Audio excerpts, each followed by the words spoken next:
पीली परी की जादुई हल्दी। बहुत समय पहले की बात है। नंद नगरी के छोटे से गांव में सीता नाम की लड़की अपनी माँ कमला के साथ रहती थी।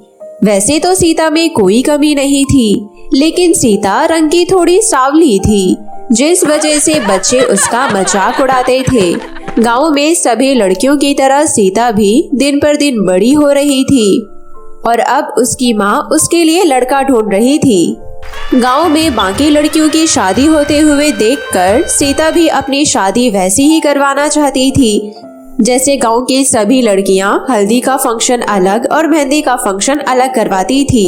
लेकिन सीता का सांवला रंग उसे चिंता करने के लिए मजबूर कर देता था, जिस वजह से सीता दुकान से हल्दी खरीदती और रोजाना अपने चेहरे पर हल्दी का लेप लगाती ताकि उसका रंग थोड़ा साफ हो जाए। लेकिन उस हल्दी का सीता पर कोई भी फर्क नहीं पड़ता। इस वजह से उसके साथ की सहेलियां उसका बहुत मजाक उड़ाती। कितनी अजीब बात है, हम लोगों का रंग कितना साफ सुथरा है और फिर तेरे माता पिता का रंग भी कितना साफ है, लेकिन सीता तू ही काली निकली है। हम तो कोई हल्दी भी नहीं लगाते, फिर भी हमारा रंग साफ सुथरा है, लेकिन ये तो हल्दी खरीदती भी है और बेकार भी करती है।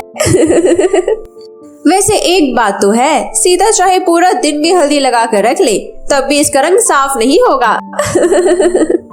अगर यही हाल रहा तो सीता अपनी शादी तक भी अपना रंग साफ सुथरा नहीं कर पाएगी और फिर ससुराल वाले भी हमारी तरह इसका मजाक उड़ाएंगे। अपनी सहेलियों की अलग अलग बातें सुनकर सीता हमेशा दुखी हो जाया करती। ऐसे ही कुछ समय बीत जाता है और कुछ समय बाद सीता के माता पिता उसके लिए बहुत अच्छा लड़का ढूंढ लेते हैं और उसका रिश्ता पक्का हो जाता है। सब लोग बहुत खुश थे, लेकिन सीता उदास थी। वो इसलिए क्योंकि उसको पता था कि उसका रंग कभी भी साफ नहीं होने वाला।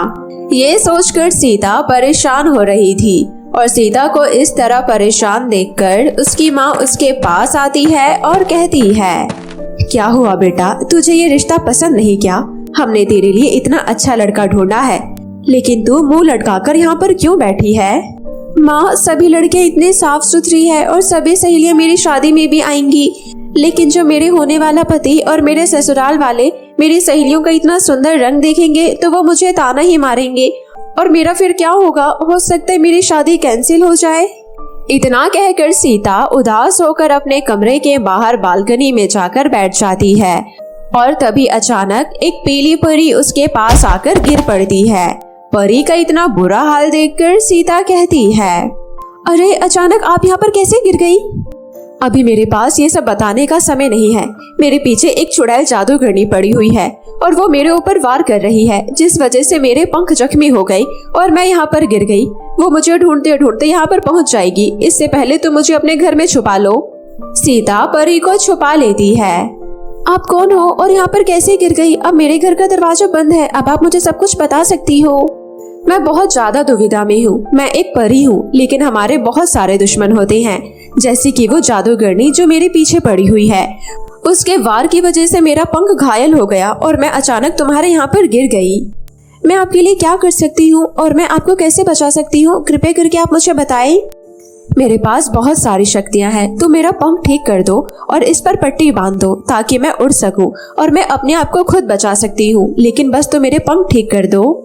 परी की बात सुनकर सीता तुरंत ही हल्दी का लेप लेकर पीली परी के पंख पर लगाती है और पट्टी बांध देती है।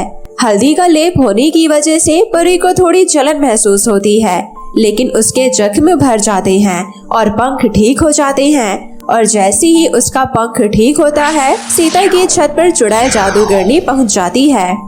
अब मुझे पता चल गया कि तुमने परी को यहाँ पर छुपा कर रखा है। मैं उसे नहीं छोड़ूंगी। चुड़ैल जादूगरनी, तू मेरा कुछ नहीं बिगाड़ सकती। मैं बिल्कुल ठीक हूँ अब।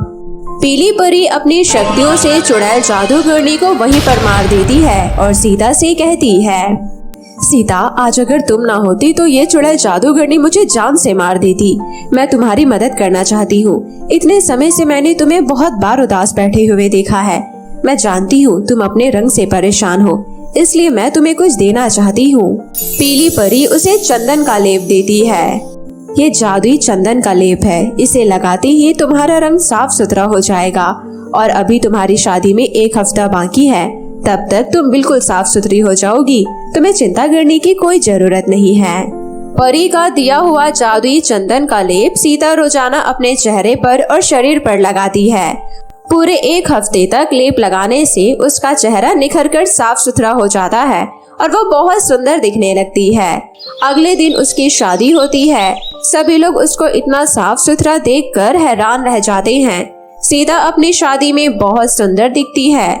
शादी का इतना बड़ा दिन और सीता अपने आप को देखकर बहुत खुश होती है और शादी की सभी रीति रिवाज पूरी होती है और फिर फेरे लेकर सीता की शादी संपन्न होती है।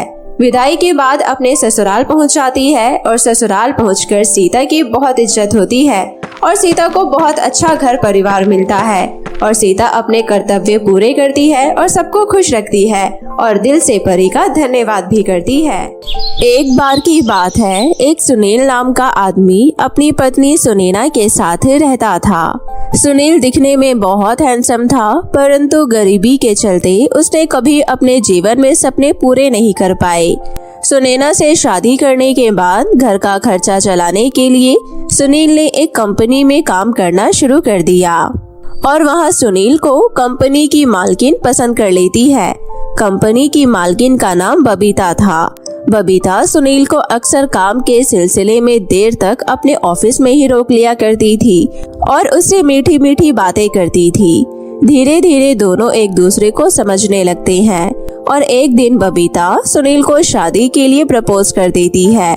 सुनील के आगे ये एक बहुत अच्छा मौका था और वो उस नौकरी को गंवाना नहीं चाहता था। सुनील अपने बारे में कुछ ना बताते हुए बबीता से शादी कर लेता है और कंपनी का मालिक बन जाता है। ये बात सुनैना को पता नहीं होती है। एक दिन सुनील सुनैना से मिलने के लिए घर जाता है। तब सुनैना उसे बताती है कि वो बाप बनने वाला है। सुनील महीनों में 1-2 बार ही अपने घर आता था। जब उसे ये बात पता चलती है तो वो बहुत खुश होता है और रात को कोई बहाना लगाकर वहीं रह जाता है। ये खुशी वो सबके साथ बांटना चाहता था, लेकिन बांट नहीं पा रहा था। हे प्रभु, ये किस बड़ी दुविधा में मुझे डाल दिया है। इतनी बड़ी खुशी जो मैं किसी के साथ बांट भी नहीं सकता हूँ। ऊपर से मैं कैसे सुनैना को ये बताऊँ कि उसके साथ कितना गलत हुआ है। मैं माफी के बिल्कुल काबिल नहीं हूँ। सुनील ये सब सोच रहा होता है कि तभी सुनैना बोल पड़ती है। आपको पता है, जब आप घर पर नहीं होते हो तो मुझे आपकी कितनी याद आती है, लेकिन क्या करे, 2 वक्त की रोटी कमाने के लिए तो आपको बाहर जाना ही होगा। आप चिंता मत करिए, मैं अपना ध्यान रखूंगी और आपके इस बच्चे का भी। सुनील सुनैना के साथ हो रहे धोखे को बहुत अच्छे से जानता था और वो सुनैना को धोखे में नहीं रखना चाहता था। वो बस समय आने का इंतजार करता है कि वो एक दिन सुनैना को सब सच बता देगा।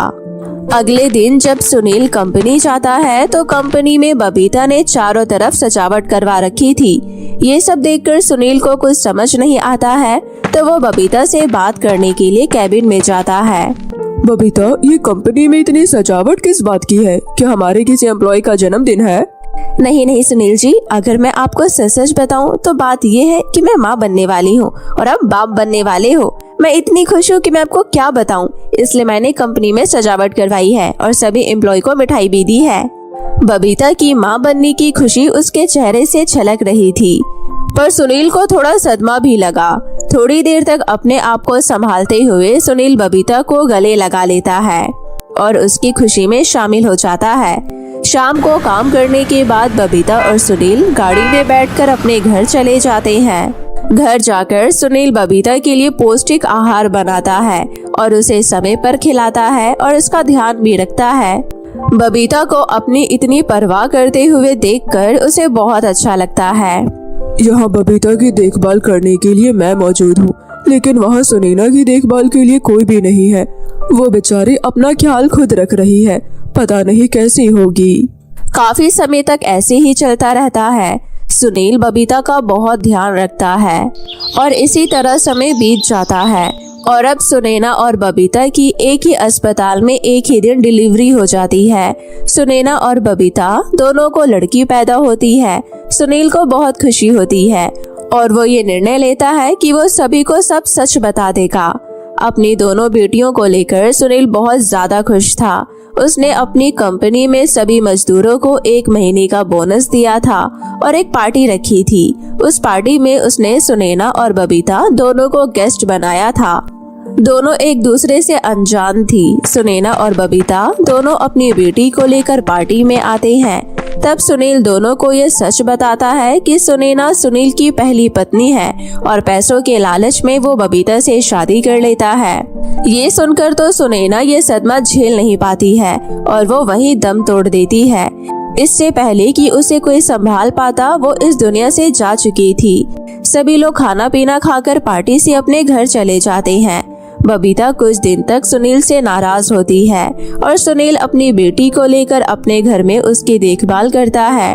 कुछ दिनों बाद बबीता सुनील को माफ कर देती है और उसे अपने घर बुला लेती है। सुनील अपनी बेटी को भी बबीता के घर ले जाता है। बबीता को सुनील की बेटी बिल्कुल भी पसंद नहीं थी, जबकि सुनील की पहली पत्नी सुनैना की बेटी बहुत ज्यादा खूबसूरत, गोरी और मन भावुक थी। सुनील अपनी बेटी का नाम खुशी रखता है और दूसरी बेटी का नाम चंचल। वो दोनों को एक समान प्यार करता था, लेकिन बबीता खुशी को बिल्कुल भी पसंद नहीं करती थी।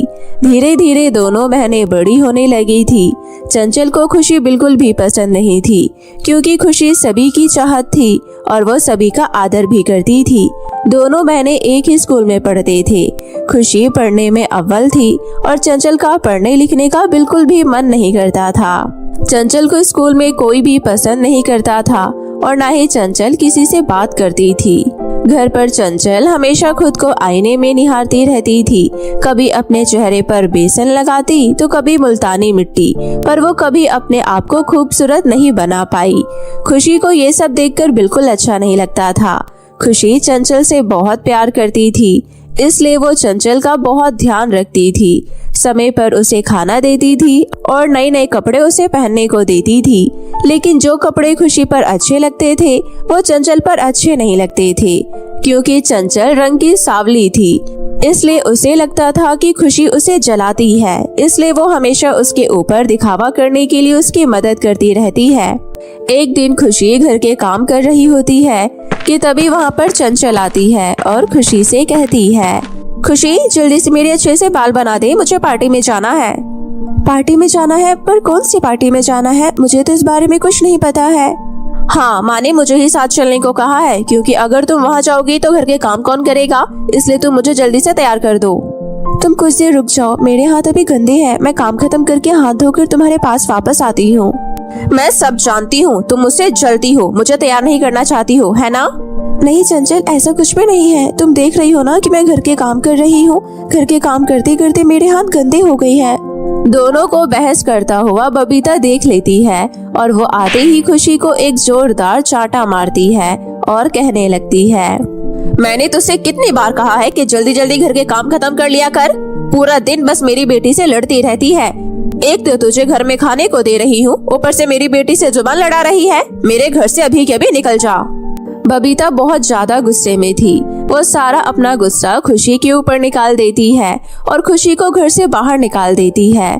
खुशी अपनी माँ को उल्टा जवाब ना देते हुए घर से निकल जाती है और जंगल के रास्ते आगे बढ़ने लगती है। खुशी चलते चलते आगे जा रही होती है कि तभी रास्ते में खुशी को कुछ लोग दिखाई देते हैं जो जंगल में पेड़ों की कटाई कर रहे होते हैं। ये देखकर खुशी को अच्छा नहीं लगता कि लोग हरे भरे पेड़ों को काट रहे हैं। आप लोग इतने हरे भरे पेड़ों को क्यों काट रहे हो? आप जानते हो इन पेड़ों से हमें कितने फायदे होते हैं।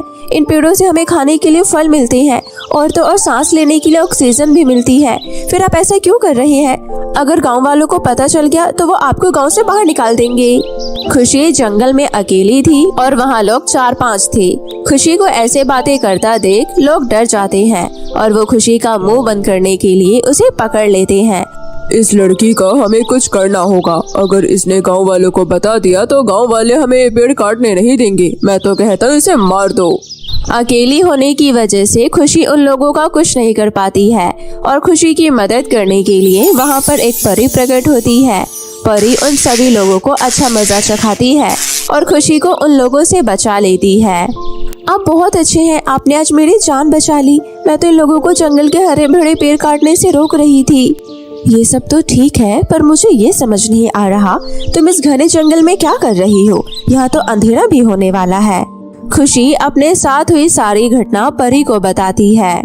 खुशी, मैं जानती हूँ कि तुम गलत नहीं हो और न ही तुम्हारी बहन चंचल गलत है, और तुम्हारी माँ बबीता वो तुम पर इतना गुस्सा इसलिए करती है क्योंकि सुनील ने उन्हें धोखा दिया है। लेकिन कोई बात नहीं, मैं तुम्हारी मदद करती हूँ। मेरे पास ये जादुई दर्पण है, तुम इसे लेकर जाओ और ये चंचल को दे देना। उसके बाद देखो सब कुछ ठीक हो जाएगा। खुशी परी से वो दर्पण ले लेती है और जंगल से बाहर आ जाती है। घर पहुंचकर खुशी चंचल को वो दर्पण दिखाती है। चंचल जैसे ही वो दर्पण में अपना चेहरा देखती है, चंचल खूबसूरत हो जाती है। अपने आप को खूबसूरत देख चंचल को बहुत अच्छा लगता है। उसके बाद खुशी चंचल को पूरी कहानी बताती है। चंचल को समझ आ जाता है कि जिससे वो पूरी जिंदगी जलती आई है, वो बहन उसकी कितनी चिंता करती है और उसके लिए वो जादुई दर्पण लेकर आई है। चंचल अपनी बहन को गले से लगा लेती है।